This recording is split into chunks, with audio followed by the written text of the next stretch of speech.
David Dobrik is back on YouTube, and this means a lot of different things. First off, expect to see some very highly copyrighted musics in everybody's vlogs from here until he leaves again. Second, he has some of the largest controversies that have still been slightly unaddressed and still talked about to this very day. And this biggest controversy that I want to talk to you about right now is the Jeff Wittek podcast. But to talk about it in depth, we really have to go through a timeline of how David Dobrik left the internet. First off, a very special thank you to Vulture. I was refreshing on a lot of different controversies that have gone on since 2017, and they have a great timeline. If you'd like to dive more into the past of everything, check that article out. I'll link it in the description. But the first thing that we have to talk about is all of his allegations. He had many allegations, and there's so many that I might even leave out some of them. But there's one where he had one of his friends kiss a man without knowing.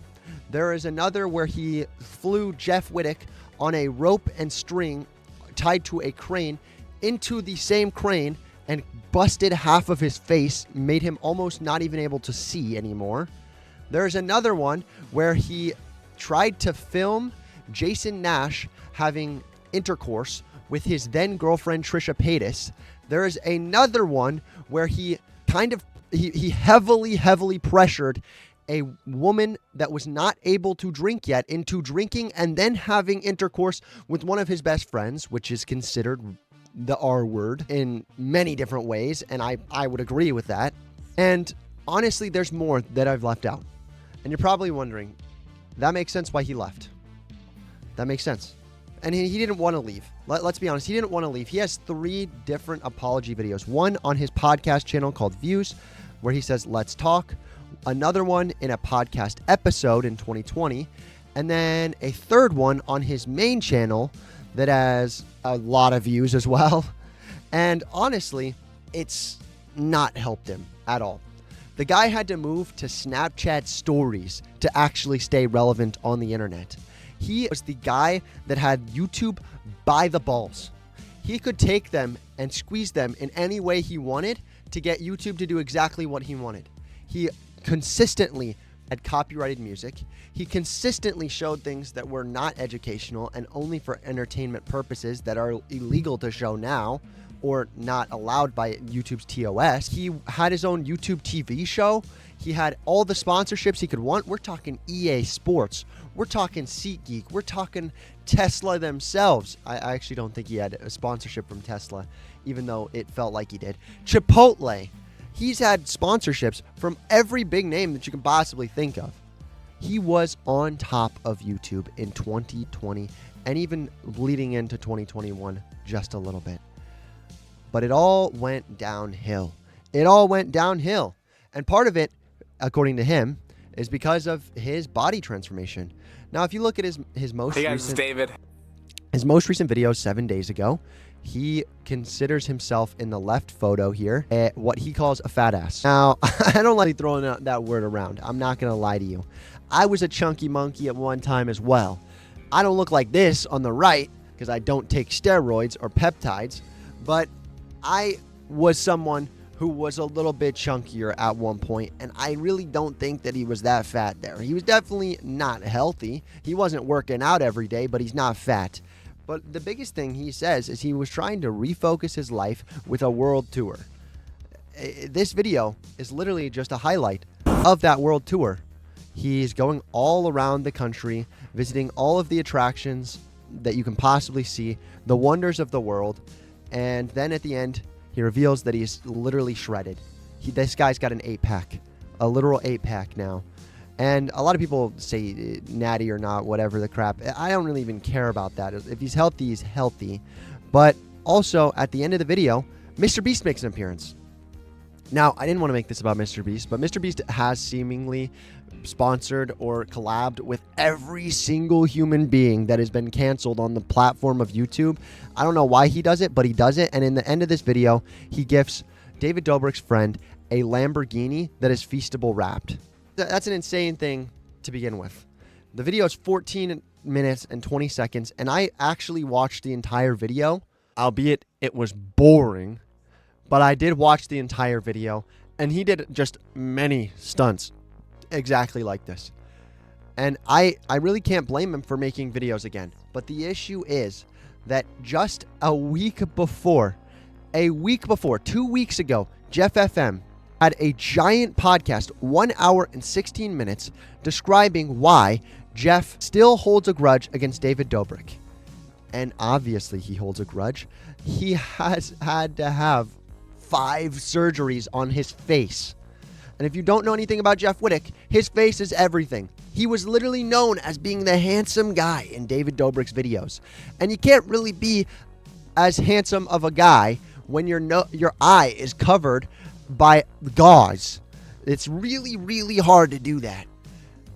And so he brings on Casey Neistat, who is reportedly still a friend of David Dobrik's after all the drama, and has Casey Neistat talk to him about Jeff Wittek's trauma for 1 hour and 16 minutes. Now, this wouldn't be important, realistically, if David Dobrik didn't post. Jeff Wittek has been doing this regularly, talking about David Dobrik, talking about his trauma, because he wants the world to know that not only that David's a scumbag, but also to know that you can get through things like this, that through surgery and through help, you will get through this stuff. He talks a lot about having severe depression. And David Dobrik posting 1 week after that, 1 week after Jeff makes a giant podcast dedicated to it, he posts. This is like spit in the face of not only Jeff Wittek, but also everyone who he's ever harmed.